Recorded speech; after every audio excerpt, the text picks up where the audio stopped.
Now, in part one, we talked about the difference between throwing a lead hook to the body where you tend to get stuck on that lead foot versus when you throw a hook to the head, you could, if you wanted to, rotate all the way through, bring your weight to the rear foot. So let's see that play out here. He'll slip in and then notice he counters with a hook to the head right there, bringing his weight to the right side of his line.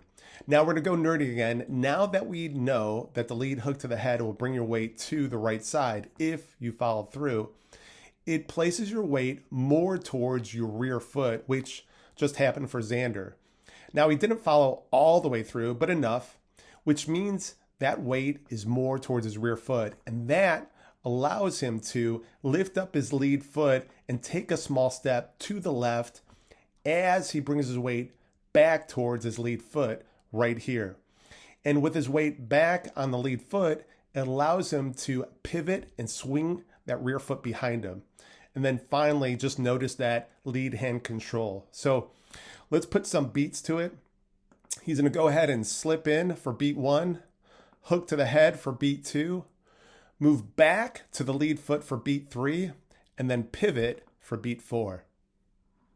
Now we're going to see something that conflicts with what I just said. In this clip, Xander's going to go for that same slip in and then counter to the body.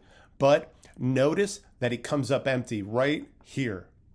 Now, I just talked about how the lead hook to the body keeps you on the left side of the line. But if you miss, the follow through can put you on the right side, which is exactly what happened here. Now, I love his very next decision. He decides to drop down right here, which allows him to get under his opponent's counter hook, then immediately looks for lead hand control to throw his rear hand over the top. So let's count out some beats there. He's going to go ahead and slip in for beat 1, hook for beat 2, drop for beat 3, control for beat 4, and then a rear hand for beat 5. Okay, now let's go with a completely different clip and scenario. So Xander's going to go ahead and throw his jab towards his guard right here and a rear hook to the body. Now, his opponent doesn't counter, but let's say he decided to counter after that jab and then the hook to the body. Now, my question is how would you counter? I have two thoughts. He could have rolled to his rear foot, which if you notice, he does. He's on the right side of his line, meaning his weight is more toward that rear foot. He could have come back with a rear cross and then followed up with a lead hook, bringing him back to the very position he is now on the right side.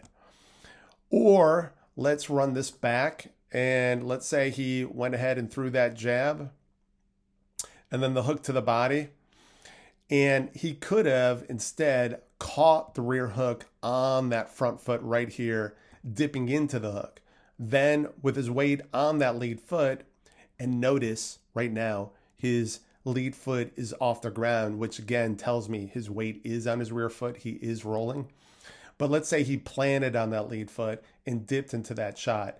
He could have countered with a lead hook and then followed up with a rear cross. Now, I see a risk reward on both options. Let me know your thoughts on the roll counter versus the catch counter when it comes to countering the rear hand to the body.